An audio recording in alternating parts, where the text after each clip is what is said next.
So sesikuyona ke ingosi la sithi khona ke did you know most izinto esokhuluma ngazo namhlanje izinto nonjalo uma uyibuka ubuka engathi into enhle but mawusuthi uyalandelela umsuka wayo is very evil. And then now we come back to ama cornrows la sesiwabiza ngokuthi ama Snoopy umuntu meluka ikhanda ukuthi ama Snoopy.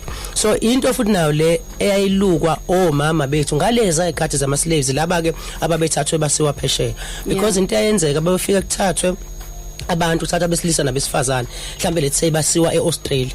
They've never been to Australia but bayibonile indlela ngesikhathi besayo ukuthi siqhamkelana la kanje.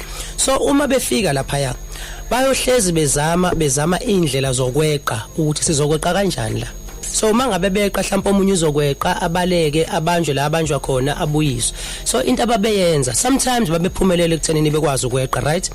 So lezi zinto ababeyiluka ekhanda number 1 ukuluka kwabekhanda babefihla ama seeds like ama seeds ombila ama seeds athani bewalukele emakhanda ukuze uma bebaleka la bazofika khona bezofike bekwazi ukufika batshala beluka yona lento lesibiza ngeSnoopy phakathi befihle mhlawumbe uthatha uline uwodwa mhlawumbe unenhlamvu zambili ezo10 inhlamvu zebhece ezo10 anything enama seeds. Number 2 kwakukhona abantu ababehlakaniphila ababekwazi ukunavigate indlela ngesikhathi betransport mhlawumbe from here mhlawumbe siwa komunye slave master, right? So imap yokuthi khanjwa kanje babenze emakhanda ngokulukana abelungu babebona kuyinto enhle luka emakhanda kwakusetshenziswa as indlela escape as imap yok escape ukuluka emakhanda nenkwahamba kwaba istyle lokho sekuyistyle manje fica umuntu ecrochet ikhanda walenza but back in the day it was either bafihle ama seeds or izinto abazoyitshala mase bebalekile bephumelelile or kwakusuka kuyimap yokuthi uma siphuma la sizophuma kanje using that map.